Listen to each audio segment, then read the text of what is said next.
മഹാനായ നബി കരീം സല്ലല്ലാഹു അലൈഹി വസല്ലം ഉൾപ്പെടെയുള്ള അമ്പിയാക്കൾക്കൊപ്പം ഇരിക്കണമെന്നും രക്തസാക്ഷികൾക്കും സ്വാലിഹീങ്ങൾക്കും ഒന്നിച്ച് സ്വർഗത്തിൽ കഴിഞ്ഞുകൂടണമെന്നും എന്നും നമ്മൾ പ്രാർത്ഥിക്കാറുണ്ട്. ഈ ഇരിക്കുന്ന ഒരാൾ പോലും അങ്ങനെ പ്രാർത്ഥിക്കാത്തവരല്ല, അത്ര ഉറപ്പുണ്ട് എനിക്ക്. പക്ഷെ ചിലർക്കെങ്കിലും ആ പ്രാർത്ഥന ഇപ്പൊ ഏതാണ് എന്നൊരു സംശയം മനസ്സിലുണ്ടാകാൻ സാധ്യതയുണ്ട്. ഇനിയിപ്പോ ഇന്ന് വീണ്ടും നമ്മളത് പ്രാർത്ഥിക്കും. ഇന്ന് ഏറ്റവും മിനിമം ഒരു തവണയെങ്കിലും അത് പ്രാർത്ഥിച്ചു. എന്താണ് പ്രാർത്ഥന? എന്റെ പ്രിയപ്പെട്ട പ്രവാചകന്റെ കൂടെ, ലക്ഷോപലക്ഷം അമ്പിയാക്കളുടെ കൂടെ, സ്വാലിഹീങ്ങളുടെ കൂടെ, നല്ലവരായ മനുഷ്യരുടെ കൂടെ സ്വർഗത്തിൽ എനിക്കിടം വേണം എന്നാണ് പ്രാർത്ഥിച്ചത്. ഇവിടെ ഇരിക്കുന്ന ഒരാൾ പോലും അത് പ്രാർത്ഥിക്കാത്തതില്ല എന്ന് എനിക്ക് ഉറപ്പാണ്. മാത്രമല്ല ആ പ്രാർത്ഥന മനഃപ്പാടമില്ലാത്ത ഒരാൾ പോലും ഇല്ല, അത്ര ഉറപ്പാണ്. ആ പ്രാർത്ഥന മനസ്സിലായ ആരെങ്കിലുമൊക്കെ ഉണ്ടെങ്കിൽ അവർക്കത് വേണമെങ്കിൽ ഒന്നിങ്ങനെ ഒറ്റക്ക് പറയാം.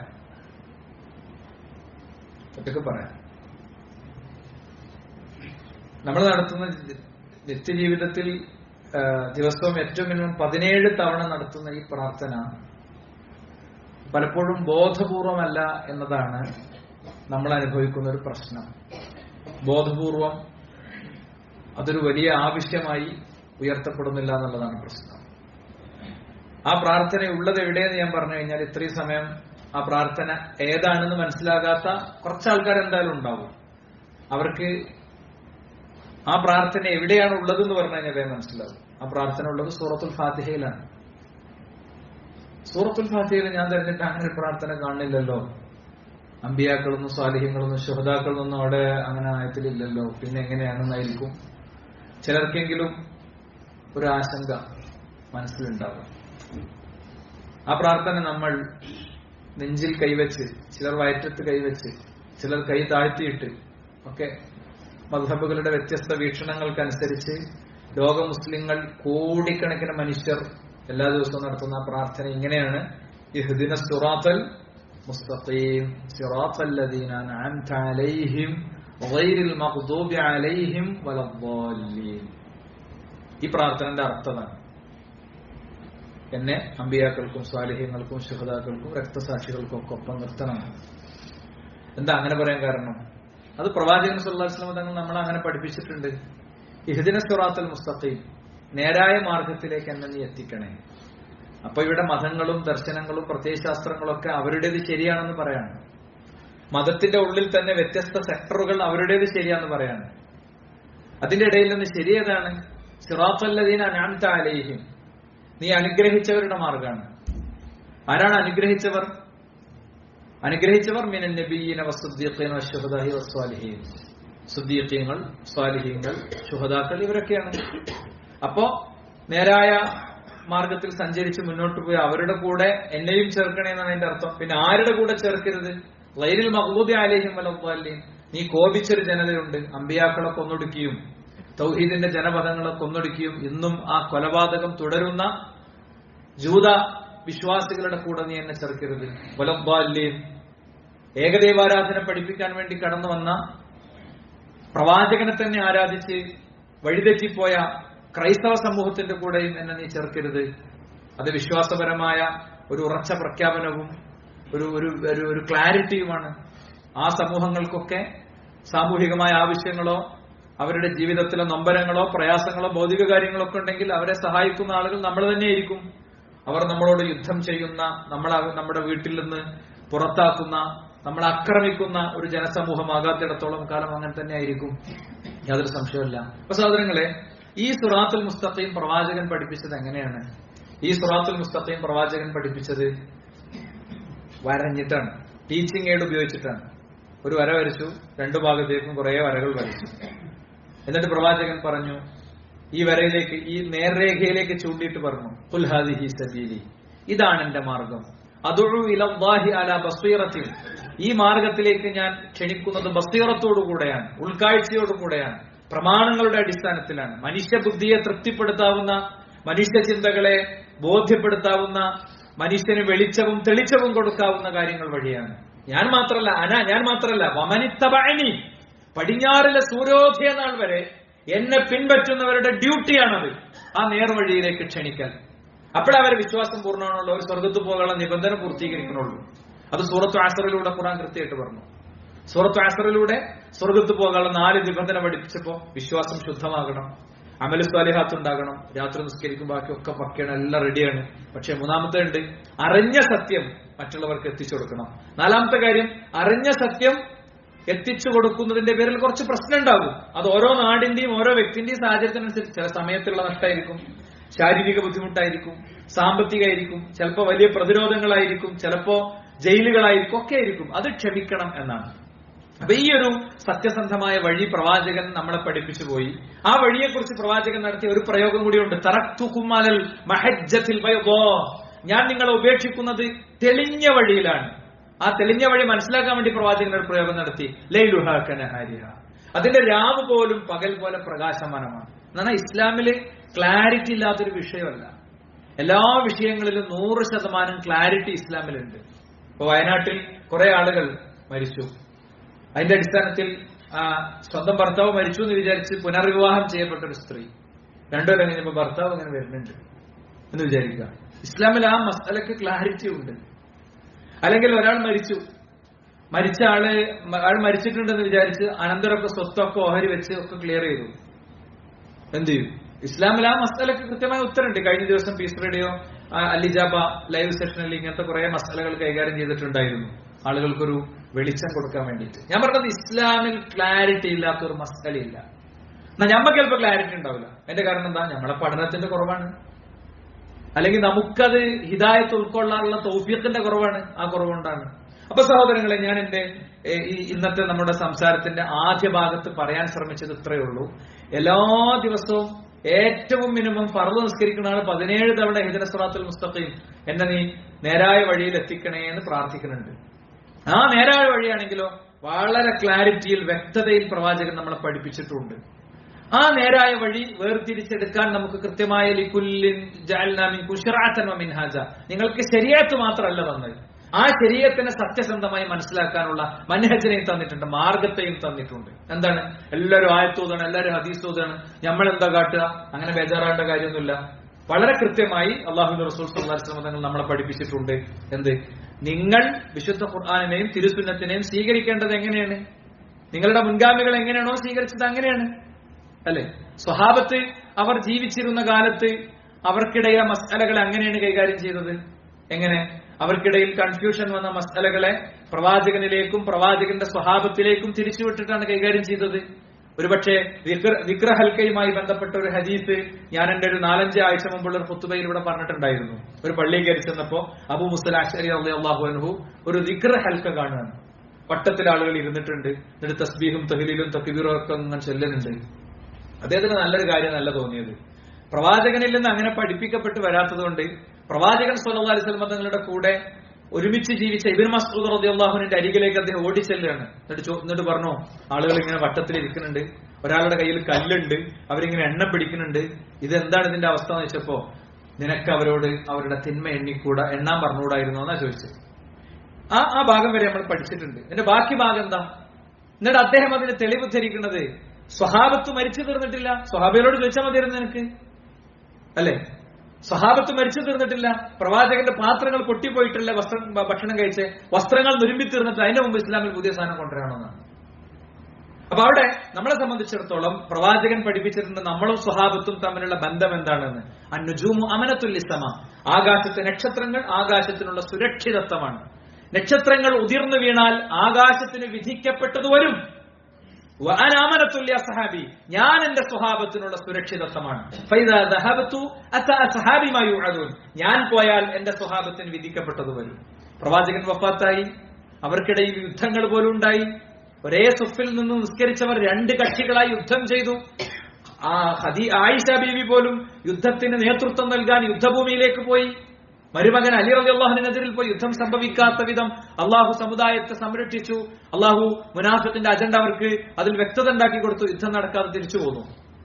മനസ്സിലായി? അതൊക്കെ ഉണ്ടായി എന്ന് പറയണ പോലെ ആകാശവും നക്ഷത്രവും പോലെ, ഞാനും എന്റെ സ്വഹാബികളും പോലെ. വാ സുഹാബി അമനത്തുൽ ഉമ്മത്തി, എന്റെ സ്വഹാബത്ത് എന്റെ ഉമ്മത്തിനുള്ള സുരക്ഷിതത്വമാണ് എന്ന് പറഞ്ഞാൽ എന്താ? ഒരു സ്വഹാബിന്റെ വാക്ക് സ്വീകരിക്കുന്നതിനെ കുറിച്ചാണോ പറയുന്നത്? സ്വഹാബത്ത് മൊത്തത്തിൽ വിശ്വസിച്ചതും സ്വഹാബത്ത് മൊത്തത്തിൽ ധാരണയാക്കിയതുമായ കാര്യങ്ങൾ അത് വിശ്വാസികളെ സംബന്ധിച്ചിടത്തോളം പരിശോധിക്കണം. അഥവാ ഒരാൾ ഒരു വിഷയത്തിൽ ഒരു തെളിവ് ഉദ്ധരിക്കുകയാണ്, ഒരാൾ വന്നിട്ട് പറയണേ ഇങ്ങനെ എന്ന കാര്യത്തിനുള്ള തെളിവാണത്, ഇന്ന ആയത്ത് എന്നതിനുള്ള തെളിവാണ്, വലിയ കിതാബൊക്കെ കാണിച്ചു തന്നു. നമ്മൾ ബേജാറാകൊന്നും വേണ്ട, നമ്മൾ ഒറ്റ കാര്യം നോക്കിയാൽ മതി.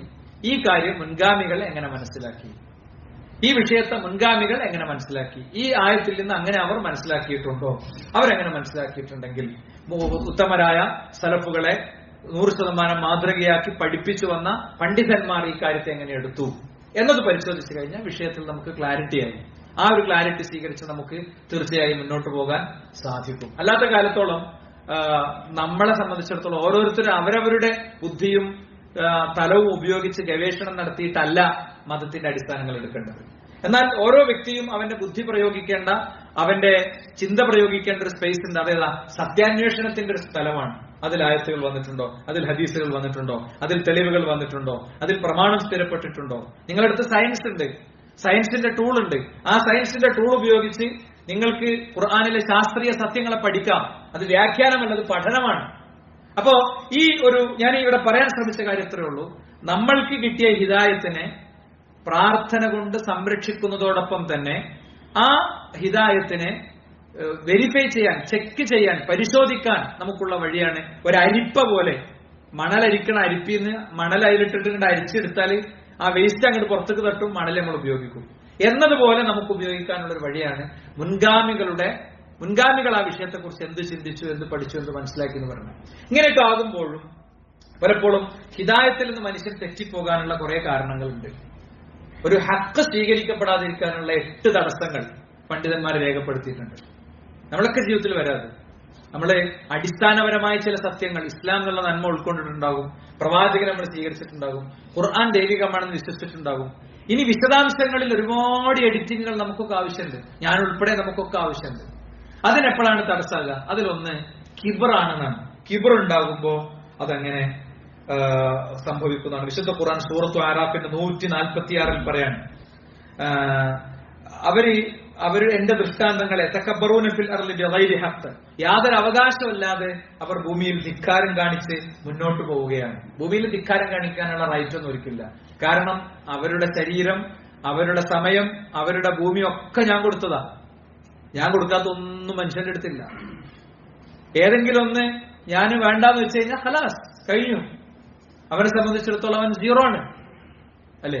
ഇപ്പോ ശരീരത്തിലെ ബ്ലഡ് കോട്ടാകുന്ന അവസ്ഥ ഇല്ലാതാകുന്ന രോഗത്തിന് ഹീമോഫീലിയ എന്നാണ് പറയാം.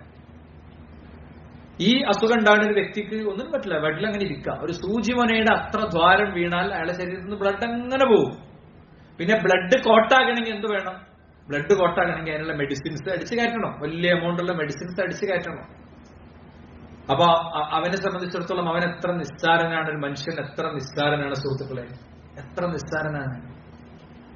ലൈംഗികാവയവത്തിൽ ക്യാൻസർ ബാധ വന്ന, ക്യാൻസർ ബാധിതനായി സർജറി ചെയ്യേണ്ട ചുറ്റുപാടിലേക്ക് എത്തിയൊരു മനുഷ്യൻ, വളരെ ചെറുപ്പക്കാരനായ ഒരു മനുഷ്യന്റെ ഒരു ഫോൺ കോൾ കഴിഞ്ഞ ദിവസം എനിക്ക് കിട്ടിയിരുന്നു. അള്ളാഹു അദ്ദേഹത്തിന് പൂർണ്ണമായ ശമനം കൊടുക്കട്ടെ. അദ്ദേഹത്തിന്റെ കുടുംബ ജീവിതത്തിലും ദാമ്പത്യ ജീവിതത്തിലും ലൈംഗിക ജീവിതത്തിലും ഒക്കെ ഉള്ള എല്ലാത്തരം പ്രതീക്ഷിക്കുന്ന എല്ലാത്തരം അവസ്ഥകളെയും അതിജീവിച്ച് അദ്ദേഹത്തിന് പൂർണ്ണമായ ദാമ്പത്യം അനുഭവിക്കാനുള്ള തോഫീഖ് കൊടുക്കുന്നതാണ്. വളരെ വൈകാരിക മനുഷ്യർക്കാരുണ്ട്. നിങ്ങളും ചിന്തിച്ചു നോക്ക്, വളരെ ചെറിയ പ്രായം, അയാളുടെ ജീവിതത്തിൽ അത്തരം എല്ലാ കാര്യങ്ങളും ഒരുപക്ഷെ അവസാനിക്കുമെന്ന് ഡോക്ടർ പറയുന്നു. അപ്പൊ അയാളുടെ സംശയം, ഞാൻ എന്റെ ജീവിതത്തിന് മുമ്പത്തെ കാലത്ത് ചെയ്ത ഒരുപാട് കാര്യങ്ങളുണ്ട്, മോശം കാര്യങ്ങളുണ്ട്, അതുകൊണ്ടൊക്കെ വന്നതായിരിക്കും എനിക്കിത് എന്നാണ് അത് ചോദിക്കാനാണ് വിളിച്ചത്. മനസ്സിലായില്ലേ? അതുകൊണ്ടൊക്കെ വന്നതായിരിക്കും എന്നാണ്. അപ്പൊ നമ്മൾ ഭയങ്കര നിസ്സഹായരാണ് സഹോദരന്മാരെ. ഞാൻ കരുവാരകുണ്ട് കുത്തുപാരേണ്ട സമയത്ത് ഒരു മനുഷ്യൻ അവിടെ ഉണ്ടായിരുന്നു. അള്ളാഹു അദ്ദേഹത്തിന്റെ വിഷമങ്ങൾക്ക് പരിഹാരം ഉണ്ടായി കൊടുക്കട്ടെ. നാവില് ക്യാൻസർ വന്നിട്ട് നാവിന്റെ വലിയൊരു പോർഷൻ കട്ട് ചെയ്ത് ഒഴിവാക്കി അയാളെ ജീവൻ രക്ഷിക്കാനാണ് മെഡിക്കൽ സയൻസ് നോക്കി. അയാൾ സംസാരിക്കൂല, ശരിക്ക് ഫ്ലുവന്റായി സംസാരിച്ച് ഓടിപ്പാഞ്ഞ് നടന്നിരുന്ന ഒരാള് പെട്ടെന്നൊരു ദിവസം ഒന്നും അല്ലാതായിട്ട് മാറുകയാണ്. അതാ കുറച്ചും പറഞ്ഞ ഒരു റൈറ്റും ഇല്ല, ഭൂമിന്റെ മേലെ കാണിക്കണ അഭ്യാസങ്ങൾക്ക് ഒരു റൈറ്റും ഇല്ല, ഒക്കെ എന്റെ അടുത്താണ് സ്വിച്ച്. പടച്ചോൻ പറഞ്ഞതിന്റെ വ്യാഖ്യാനാണത്. എന്റെ അടുത്താണ് സ്വിച്ച്, ഞാനുള്ള സ്വിച്ച് അനുസരിച്ച് അവൻ പോകുള്ളൂ. പക്ഷെ അവൻ ധിക്കാരിയായി മാറുകയാണ്. എന്നിട്ട് ഖുർആൻ പറയണു ഈ യറൗ സബീല റുഷ്ദി ലാ യത്തഖിദുഹു സബീല വഇൻ യറൗഹു സബീല ലഗയ്യി യത്തഖിദുഹു സബീല. അവര് നേർമാർഗം അവന്റെ മുന്നിൽ പ്രത്യക്ഷപ്പെട്ടു വന്നിട്ടുണ്ട്, അവൻ സ്വീകരിക്കൂല. നേർമാർഗം 100% അവന് ബോധ്യപ്പെട്ടു വന്നവൻ സ്വീകരിക്കൂല. പല പല ന്യായത്തിലും അതിന് മാറി നിൽക്കും. അതിനാണ് കിബിർ എന്ന് ഇസ്ലാം പറയുന്നത്. ഞാൻ നെഞ്ചു പിടിച്ചിങ്ങനെ നടക്കണേനല്ല കിബിർ എന്ന് ആദ്യത്തെ അർത്ഥം അതിനല്ല. കിബിർ എന്താ? ബത്റുൽ ഹഖ് വഗാമത്തുന്നാസ്. ഹക്ക് മൂടി വെക്കുക, ജനങ്ങളെ നിസ്സാരവൽക്കരിക്കുക. ആരെ പറ്റി പറഞ്ഞാൽ ഓന അല്ലെ, ഓനെന്തിനാ പറ്റുക? ആരെ പറ്റി നമുക്കൊരു പുച്ഛഭാവം. നല്ല ചെരുപ്പും നല്ല വസ്ത്രമൊക്കെ ധരിക്കുന്നത് എന്താ കിബറാണെന്ന് വെച്ചപ്പോ പ്രവാചകൻ പറഞ്ഞു, അവൻ അള്ളാഹ് കൊടുത്ത അനുഗ്രഹം അവൻ പ്രകടിപ്പിച്ചോട്ടെ, അതിനെന്താ കുഴപ്പം? വലിയൊരു വാച്ചും വലിയൊരു ചെരുപ്പൊക്കെ ഇട്ടാ നമ്മൾ പറയുവാൻ ഭയങ്കര കിബറാണ്. കിബർ എന്ന് പറയുന്നത് ഹക്ക് ബോധ്യപ്പെട്ടിട്ട് ആ ബോധ്യപ്പെട്ട ഹക്കിനെതിരിൽ നിൽക്കണേനെയാണ് ഇസ്ലാം കിബർ എന്ന് വിളിച്ചത്, അല്ലെ? മാത്രല്ല പറ്റണ സമയത്ത് പറ്റിയ മാതിരി എടുക്കുക, അതും കിബറാണ്. എന്താ? അഫകുല്ലമാ ജാഅഹും റസൂലും ബിമാ ലാ തഹ്വാ അൻഫുസുകും ഇസ്തക്ബർതും ഫഫരീഖൻ കദ്ദബതും ഫരീഖൻ തഖ്തുലൂൻ. അവരുടെ ഇച്ഛയ്ക്ക് വിരുദ്ധമായ കാര്യങ്ങൾ പ്രവാചകന്റെ സന്ദേശമായി വന്ന അവര് നേരെ ബ്ലോക്ക് ഇടും. അതിപ്പോ എങ്ങനെ ശരിയാകാം? അപ്പൊ കുറച്ച് മതമായിട്ട് ഇപ്പോഴും വന്നാണ് പുതിയ കാര്യമായിട്ട് ഇങ്ങനെ ആൾക്കാർ ചോദിക്കുക. മൂപ്പർ മതത്തിൽ ഇത് പണ്ട് തന്നെ ഉണ്ട്, പ്രവാചകൻ വന്ന കാലം മുതൽക്ക് തന്നെ ഉണ്ട്. എന്നാലോ ആ വ്യക്തിയുടെ അടുത്തേക്ക് ഇപ്പൊ ഈ മെസ്സേജ് എത്തിയത് ഇപ്പോഴാണ്. ചില ആളുകളൊക്കെ ചോദിക്കും, 36 കൊല്ലം ഇന്ന ഖത്തീബ് നമ്മളെ പള്ളിയിൽ കുത്തു പറഞ്ഞിട്ട് മൂപ്പർ അങ്ങനെ മസല പറഞ്ഞിട്ടില്ലല്ലോ. മൂപ്പർ അങ്ങനെ മസല പറഞ്ഞിട്ടില്ല എന്നുള്ളത് മൂപ്പര അയോഗ്യതയാണ്, അല്ലെങ്കിൽ മൂപ്പര തോഫീഖ് കുറവാണ്, അല്ലെങ്കിൽ നമ്മളെ ഭാഗ്യക്കുറവാണ്. ഇസ്ലാമിലൊരു മസല സ്ഥിരപ്പെട്ട മസല അപ്പോ അതിന്റെ തെളിവുകൾ പരിശോധിച്ച് സ്വീകരിക്കുക എന്നുള്ളതാണ് നമ്മൾ വേണ്ടത്. ഈ അടുത്ത സമയത്ത് നമ്മുടെ സിവിൽ എഞ്ചിനീയേഴ്സിന്റെ കോൺഫറൻസ് നടന്നപ്പോ അവിടെ കഴിഞ്ഞ ഞായറാഴ്ച ഉണ്ടായിരുന്നു. അപ്പൊ പള്ളികളുടെ കൺസ്ട്രക്ഷൻ, അതിന്റെ നിയമസാധ്യതകൾ, ഇങ്ങനെയുള്ള കുറെ ഏരിയകളൊക്കെ ചർച്ചയ്ക്ക് വന്നിരുന്നു. ഒരു പള്ളി മാറ്റിപ്പണിതപ്പോ നേരെ കുത്തനെ എണിക്കില്ല, ഇങ്ങനെ നിസ്കരിച്ച് ഇങ്ങനെ നിസ്കരിച്ചണം. അപ്പൊ കമ്മിറ്റിക്കാർക്കൊക്കെ ഭയങ്കര ബേജാറ്, ഇത്രയും കാലം ഇങ്ങനെ നിസ്കരിച്ചപ്പോ ഇനി മാറ്റി നിസ്കരിച്ച എന്താ ആകുക? അപ്പൊ ഈ സിവിൽ എഞ്ചിനീയറായി ഈ സുഹൃത്ത് പറഞ്ഞെടുത്തു, ഞാൻ ഒരു കാര്യം പറയാം, ഞാൻ ഇനി കുറ്റിയടിക്കുകയാണെങ്കിൽ ഇങ്ങനെ അടിക്കുള്ളൂ. പണ്ട് ഒരു കിബില ഉണ്ടാക്കിയപ്പോ കിബിലക്ക് എന്ത് ചെയ്തു, ചെറിയൊരു അവരുടെ അവരുടെ മെഷീൻസ് വെച്ച് അവർ പരിശോധിച്ചപ്പോൾ അവർക്ക് തെറ്റുപറ്റി.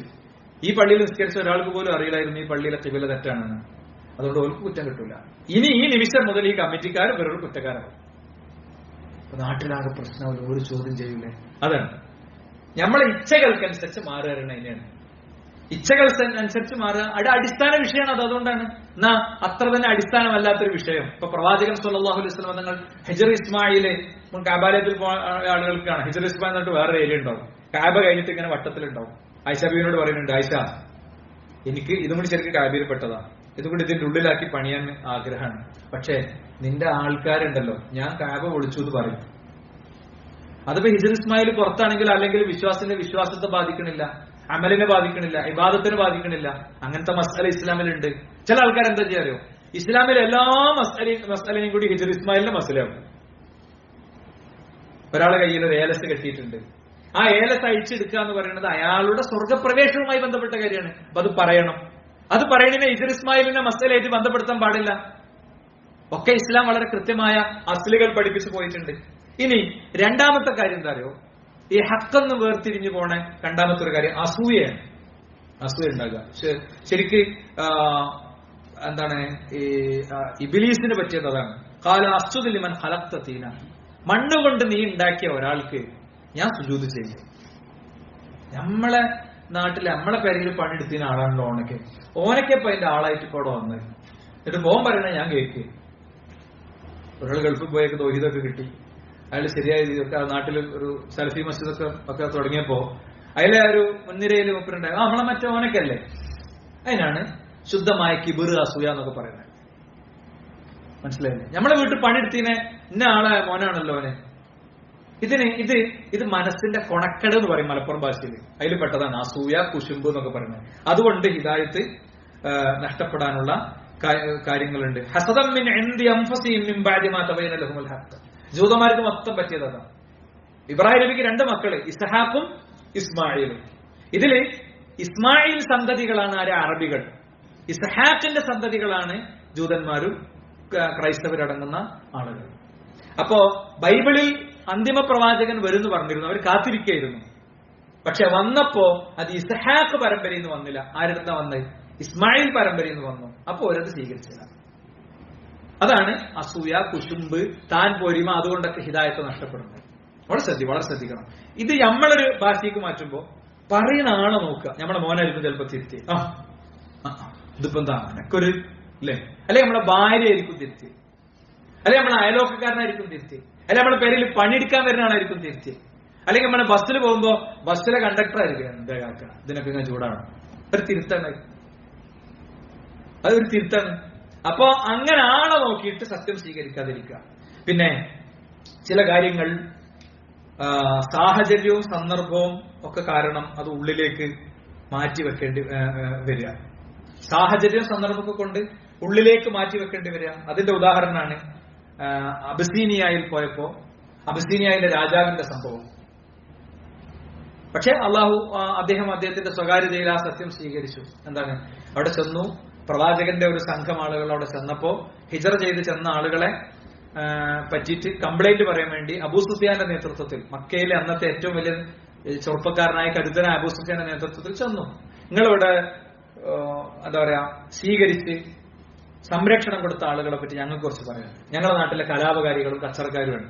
ഇവിടെ നിന്ന് ശക്തി പ്രാപിക്കാൻ വന്നാണ്. അവർക്ക് പ്രൊട്ടക്ഷൻ കൊടുക്കാൻ പാടില്ല. ആരോ പറയണേ? മക്കയുടെ ഭരണാധികാരികൾ പറഞ്ഞയച്ച സംഘമാണ് പറയുന്നത്.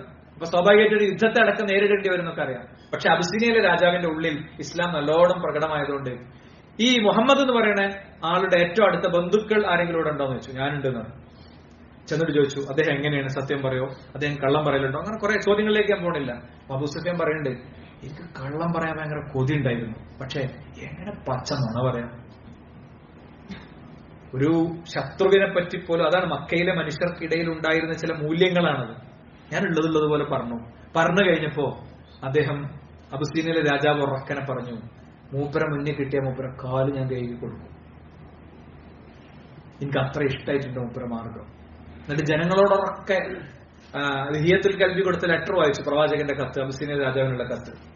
ഖുറാനിലെ അഹ്ലി കിതാബുകാരോടുള്ള ഒരു ആയത്തൊക്കെ ഉദ്ധരിച്ചിട്ട് അദ്ദേഹം അത് പറഞ്ഞപ്പോ ജനങ്ങൾ ഇളകി, അധികാരം പട്ടിമറിക്കപ്പെടുന്നു മനസ്സിലായി. ഇവിടെ വന്ന ഈ വ്യക്തികളുടെ സംരക്ഷണം അടക്കം പ്രശ്നമാകുന്നു മനസ്സിലായപ്പോ അത് ഉറക്കെ വിളിച്ചു പറഞ്ഞു, ഏയ് മനുഷ്യന്മാരെ, ഞാന് നിങ്ങളെ വിശ്വാസം ടെസ്റ്റ് ചെയ്തതാണ്. അപ്പൊ എല്ലാവരും സുജൂദിൽ വീണു. പക്ഷെ പ്രവാചകൻ പറഞ്ഞു, അദ്ദേഹം മരിച്ചപ്പോ ക്രൈസ്തവ ആചാരപ്രകാരം അദ്ദേഹത്തെ മറവ് ചെയ്തപ്പോ പ്രവാചകൻ സല്ലല്ലാഹു അലൈഹി വസല്ലം തങ്ങൾ പറഞ്ഞു, അങ്ങ് അബസീനിയയിലെ നമ്മുടെ സഹോദരൻ മരിച്ചിട്ടുണ്ട്, അദ്ദേഹത്തിന്റെ ജനാസ ഇസ്ലാമിക കർമ്മപ്രകാരമല്ല നിസ്കരിച്ചത്, അതുകൊണ്ട് നമുക്ക് എല്ലാവർക്കും നിസ്കരിക്കണം. അതാണ് ഗായിബായ മയ്യിത്ത് നിസ്കരിക്കുന്നതിന്റെ അസ്ല് എന്ന് പറഞ്ഞാൽ, ഒരു നാട്ടിൽ ഒരാൾ മരിച്ചു, ആ മരിച്ച വ്യക്തിക്ക് വേണ്ടി ആരും മയ്യിത്ത് നിസ്കരിച്ചിട്ടില്ല എന്ന് ഉറപ്പുണ്ടെങ്കിൽ നമുക്ക് മയ്യിത്ത് നിസ്കരിക്കുന്നത് പ്രശ്നമല്ല, നമുക്ക് മയ്യിത്ത് നിസ്കരിക്കാം. പിന്നെ രണ്ടാമത് നിസ്കരിച്ച പ്രവാചകൻ നിസ്കരിച്ച രൂപം മസല കൂടെ കൂട്ടത്തിലേ പറഞ്ഞു പോകണം. രണ്ടാമത് പ്രവാചകൻ നിസ്കരിച്ച രൂപം എന്താ? പള്ളി അടിച്ചു വാരിയിരുന്ന ഒരു സ്ത്രീ. അപ്പൊ പള്ളിക്ക് പെണ്ണിന് വരാന്ന് മാത്രമല്ല, പള്ളിക്ക് പെണ്ണിനെ അടിച്ചോരും ചെയ്യാനൊന്നും കുഴപ്പമില്ല കേട്ടോ. അടിച്ചു വാരിയിരുന്ന ഒരു സ്ത്രീ, അവര് മരിച്ചു. പ്രവാചകൻ എത്തുന്നതിന് മുമ്പ് മയ്യത്ത് മറവടെ പ്രവാചകൻ ചോദിച്ചു, നിങ്ങൾ എന്നോട് പറയാതിരുന്നേ നബിയെ, അത് ഇങ്ങനെ ബബടിക്കുന്നു. പ്രവാചകൻ നേരെ ആ സ്ത്രീയുടെ ഖബറിന്റെ അടുത്ത് പോയിട്ട് നിസ്കരിച്ചു. അപ്പോ ഗൾഫിലുള്ള മോനെ ഇവിടെ വാപ്പ എത്തിയപ്പോൾ, ഗൾഫിലുള്ള മോൻ എത്തിയപ്പോഴത്തേന് വാപ്പാന്റെ മയ്യത്ത് മറവ് ചെയ്താൽ മോനങ്ങനെ മയ്യത്ത് മറവ് ചെയ്യാൻ വേണ്ടി മോനെ കാത്തുക്കേണ്ട കാര്യമൊന്നുമില്ല. നമ്മൾ പരസ്പരം വസിയത്ത് കൊടുക്കേണ്ട കാര്യമാണ്. ഒരാൾക്ക് വേണ്ടിയിട്ട് ദീർഘമായ മണിക്കൂർ അങ്ങനെ ഫ്രീസറിലൊക്കെ വെച്ച് മുഖം കാണുക എന്നാണ് ആൾക്കാർ പറയാം. നമ്മൾ മയ്യത്തിന് പ്രാർത്ഥനയും നിസ്കാരമാണ് കിട്ടേണ്ടത്. ആ മോൻ അവിടെ പോയി ഖബറിന് പോയി നിസ്കരിച്ച് പോന്നാൽ മതി. ഈ രണ്ട് രീതിയിലെ പ്രവാചകൻ മുന്നിലില്ലാത്ത മയ്യത്തിന് വേണ്ടി നിസ്കരിച്ചിട്ടുള്ളൂ എന്നുള്ളതുകൊണ്ട് സാന്ദർഭികമായിട്ട് ഒരു മസ്തല എന്നുള്ളവർക്ക് പറയണം. ഇങ്ങനെ ധാരാളം കാര്യങ്ങൾ. പിന്നെ വാപ്പപ്പാരുടെ മാർഗാണ്, വാപ്പപ്പാപ്പമാരുടെ മാർഗാണ്.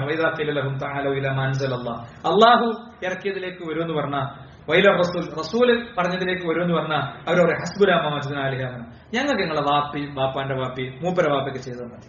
മൂപ്പര റബിയുൽ അവ്വൽ ആകുമ്പോ അങ്ങനെ ചെയ്തിരുന്നു, റബിയുൽ ആഖിർ ആകുമ്പോ അങ്ങനെ ചെയ്തിരുന്നു, ഒരു കുത്തുബിയത്ത് കഴിച്ചിരുന്നു. ഓരൊക്കെ നരകത്തില്ല, ആളുകൾ ഒറ്റയടിക്ക് ചോദിച്ചു, ഓരൊക്കെ നരകത്തില്ല. അതിനുള്ള ഉത്തരം, ആ ചോദ്യം മൂസ അലൈഹി ഇസ്ലാമയോട് ഫിറൗൻ ചോദിച്ചിട്ടുണ്ട്. ഞങ്ങളുടെ വാപ്പപ്പാരുടെ അവസ്ഥ എന്താണ്? അതിന് അദ്ദേഹം കൊടുത്ത ഉത്തരം എന്താ? നിങ്ങളെ വാപ്പാര് നരകത്തിലാണ് എന്നല്ല. അവരെ കുറിച്ചുള്ള വിവരം എന്റെ റബ്ബിന്റെ അടുത്താണ്. റബ്ബി വലയൻസ, എന്റെ റബ്ബിന് യാതൊരു പഴവും പറ്റില്ല. അത്ര ക്ലാരിറ്റിയുള്ള ഉത്തരമാണ് അവിടെ കൊടുത്തത്. അതുകൊണ്ട് സഹോദരന്മാരെ, ഇങ്ങനെയുള്ള ധാരാളം കാര്യങ്ങളുണ്ട്. ആ കാര്യങ്ങളെ തിരിച്ചറിഞ്ഞ് മനസ്സിലാക്കി മുന്നോട്ട്.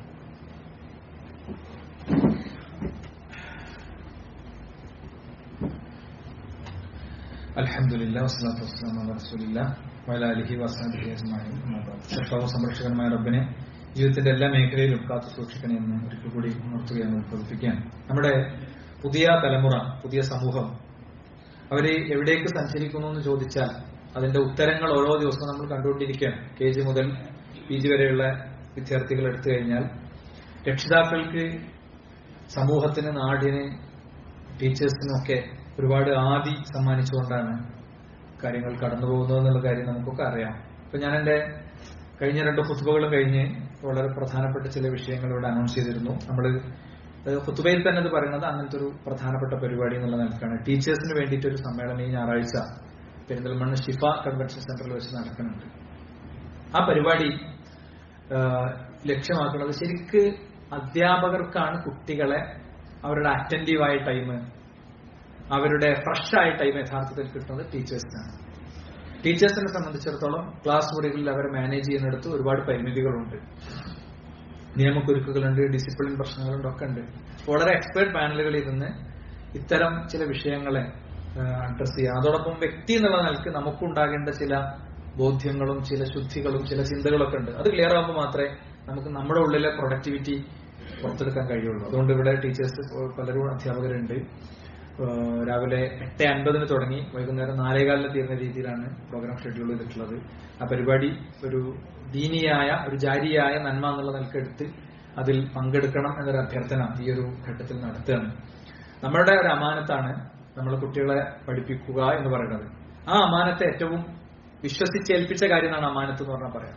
അമാനത്തിലെ വീഴ്ച എന്ന് പറയുന്നത് സിറാത്തിൽ നിന്ന് മനുഷ്യൻ പുറത്തേക്ക് എറിയപ്പെടാൻ ഉള്ള കാരണങ്ങളിൽ ഒന്ന് മാതാപിതാക്കളെ ദ്രോഹിക്കലും, 2 അമാനത്തിലെ വീഴ്ചയുമാണെന്നാണ്. അപ്പൊ അമാനത്തിലെ വീഴ്ച വരാതെ നോക്കുക എന്നുള്ളത് നമ്മുടെ ബാധ്യതയാണ്. നമ്മളുടെ ട്രെയിനിങ് സെഷനുകളിൽ എന്താണ് നടക്കുന്നത് നമുക്ക് കറക്റ്റ് അറിയാം. അപ്പൊ ആ ട്രെയിനിങ് സെഷനുകളുടെ അവിടെ എന്താണോ അവിടെ നമുക്ക് നഷ്ടപ്പെടുന്നത് അത് ഈ സെഷനിൽ കിട്ടണമെന്നാണ്. എത്രയോ ദീർഘമായ കാലം ആ ട്രെയിനിങ് സെഷനുകളിൽ ഇരുന്ന ഇത്തരം കാര്യങ്ങൾ ചിന്തിക്കുന്ന ആളുകൾ ആലോചിച്ചത്. അതിന്റെ അടിസ്ഥാനത്തിലുള്ളൊരു പ്രോഗ്രാമാണ് നമ്മൾ ഓർഗനൈസ് ചെയ്യുന്നത്. ആ കാര്യം നിങ്ങളുടെ ഒക്കെ ശ്രദ്ധയിലുണ്ടാകണം. അധ്യാപകരല്ലാത്തവർ നിങ്ങളുടെ കുട്ടികളുടെ ടീച്ചേഴ്സിനെ, അതേപോലെ നിങ്ങളുടെ കുടുംബത്തിലുള്ള ആളുകളൊക്കെ ഈ ഒരു വിഷയം അറിയിക്കാൻ ശ്രദ്ധിക്കണമെന്ന് കൂടി ഒരു സന്ദർഭത്തിൽ ആവശ്യപ്പെടണം. അല്ലാഹു സത്യമായി ഉൾക്കൊണ്ട് മുന്നോട്ട് പോകാനുള്ള തൗഫീഖ് നമുക്ക് പ്രദാനം ചെയ്യുമാറാകട്ടെ. നമുക്ക് അറിയേണ്ട ഒരുപാട് കാര്യങ്ങളും ഒക്കെ ഉണ്ട്. നിരന്തര പഠനം ഉണ്ടാകുമ്പോൾ മാത്രമേ ഇസ്ലാം മുന്നോട്ട് വെക്കുന്ന ഏറ്റവും ശരിയായ അവസ്ഥയിലേക്ക് നമ്മൾ എത്തുള്ളൂ. ഇസ്ലാമിലേക്ക് നമ്മളിങ്ങനെ അടുക്കണിനനുസരിച്ച് നമ്മുടെ ജീവിതത്തിന് കൂടുതൽ സ്വസ്ഥതയും സമാധാനവും സന്തോഷമാണ് കിട്ടുക. 100% സ്വസ്ഥതയും സമാധാനമാണ് കിട്ടുക. ചില ബോധ്യങ്ങളിലേക്ക് നമ്മൾ എത്തുന്നിടത്ത് അത് തീർച്ചയായും സംഭവിക്കുന്ന കാര്യത്തിൽ യാതൊരു സംശയമില്ല. അങ്ങനെ മുന്നോട്ട് പോകാൻ അല്ലാഹു നമ്മെ അനുഗ്രഹിക്കുമാറാകട്ടെ. അവന്റെ മുഅ്മിനുകളിൽ, മുഖ്ലിസുകളിൽ, മുത്തഖീങ്ങളിൽ അവൻ നമ്മൾ ഉൾപ്പെടുത്തുമാറാകട്ടെ. ലാ ഇലാഹ ഇല്ലല്ലാഹ് എന്ന കലിമത്ത് തൗഹീദിനെ അവൻ നമുക്ക് പ്രദാനം ചെയ്യുമാറാകട്ടെ. അല്ലാഹുമ്മ ഗ്ഫിർ ലിൽ മുഅ്മിനീന വൽ മുഅ്മിനാത്ത്, അല്ലാഹുമ്മ അഇസ് അൽ ഇസ്ലാം വൽ മുസ്ലിമീൻ വഅദിൽ അശ്ശിർക വൽ മുശ്രിക്കീൻ. റബ്ബനാ ആതിനാ ഫിദ് ദുനിയ ഹസനത വഫിൽ ആഖിറതി ഹസനത വഖിനാ അദാബൻ നാർ. ആമീൻ ആമീൻ ബിറഹ്മതിക യാ അർഹമർ റഹീമീൻ.